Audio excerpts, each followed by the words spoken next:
Hi, everybody. My name is Sarah, Pearls of Wisdom and Food with Keto Carnivore Carnivish. And some people aren't happy unless they put a name above it with a line and then, yep, that's me all the way. But I think that a lot of us are carnivish. We do a lot of keto parts, but we still have a mostly meat kind of diet. And so I hear that all the time. I see that all the time on other YouTube channels. I have veg once a week on Sundays. It's Brussels sprouts, 45 grams, just a small smattering. And the rest of the week, it's basically meat, cheese, eggs. Yeah. And on on Saturday, I have my fathead pizza, which is slowly becoming a pizza pizza. And it's all good. It all works for me. So I don't want to be branded with, something that I'm not or that whatever. It's the same for you. If you have one day you have no dairy, and the next day you have a small salad, the next day, you even have berries with whipped cream on them. If it works for you, then keep doing it. And don't feel that you're not fitting into some certain category and that the category police are going to come along and pull you out and how dare you say you're that. I get that a little bit here, but it's like no big deal. We learn as we go. And there's nothing that tickles me more than like a woman in her mid 70s where she says, I'm carnivore now. And it's like, I think that's great. I would love to see the looks of horror on her, other friends that, still practice things that if you went to an early bird dinner at a restaurant, you would have everything that they offer. Yes, I'll have rolls and a salad with croutons on it with commercial dressing. And yes, I'll have your, breadcrumbed piece of fish because fish is good for you, right? And with, a baked potato or potatoes au gratin or maybe mac and cheese. And then have that small dessert that they offer off of that, 12.99 or something. And, I'd go in there and I'd say, I just want a ribeye. I just want a sirloin. If they didn't have a ribeye, I just want prime rib. Yeah, give me the fattiest piece of prime rib that you have. Isn't that funny? So, yeah, I would love to see the look on her friend's face. So here we are, and we do what we do. We don't fear that we're not going to fit in, right? It's something that we can work on. And it's so funny when we were, I always go back to my junior high days when fitting in was paramount. That was the point. Forget, what college you're going to go to. Forget having a boyfriend. It was like being with the right girlfriends. And, so you dressed like them, you acted like them, and, you hoped that you passed.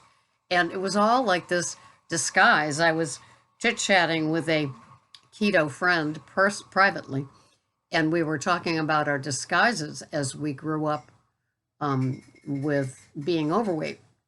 And both of our disguises were humor and kind of being overweight. We hid what was inside of us. And I had no way of identifying what was inside of me. I had no idea.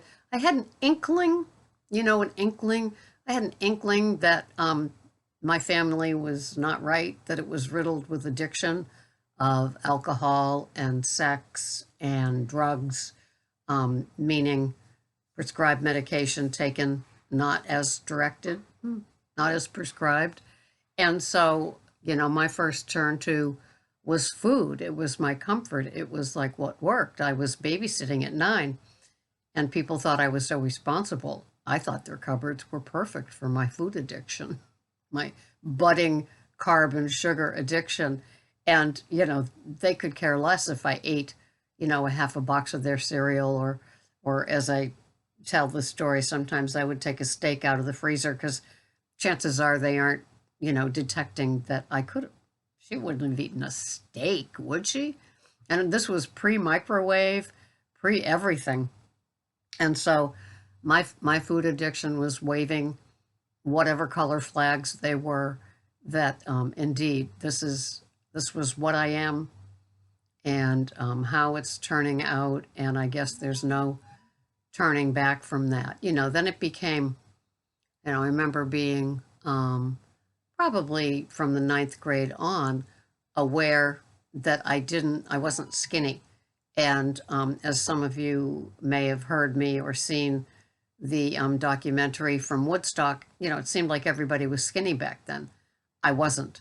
And I was very solid, hefty, and a force to be reckoned with. And so that's one of my nicknames was Destroyer. The other one was Slenderella. I wasn't. And so I wanted to be, and it was very, very hard back then to find clothes that fit my big girl body.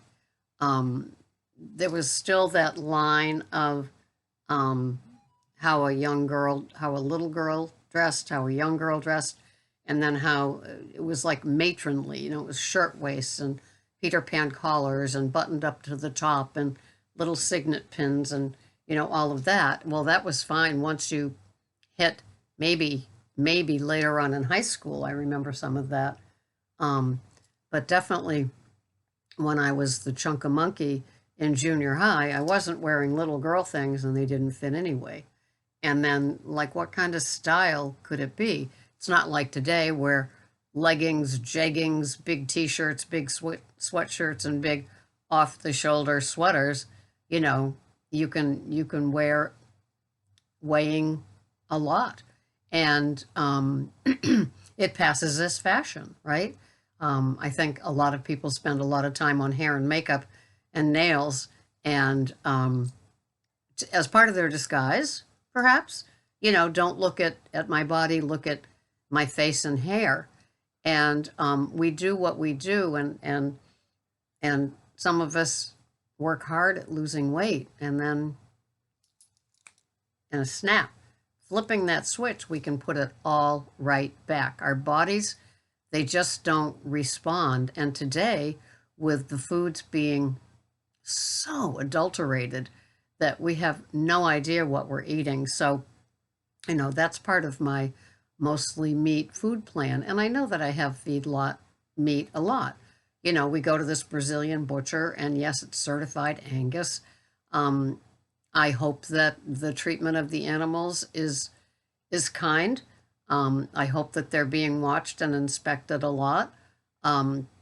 Sure, the animals are let out. I don't think that they're whatever, too political for me.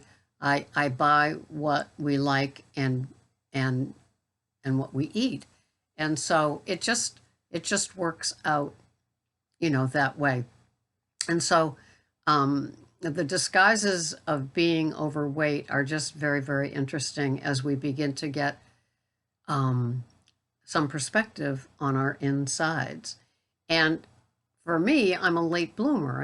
I'm 69 now, and stuff is only beginning to make sense in my little head. For so many years, I fought, a panoply of addictions, if food addiction, the alcohol addiction, having a boyfriend addiction, the buying too much addiction, so I would fit in, and many, many years of all of that. And you're so busy I was so busy keeping up the facade.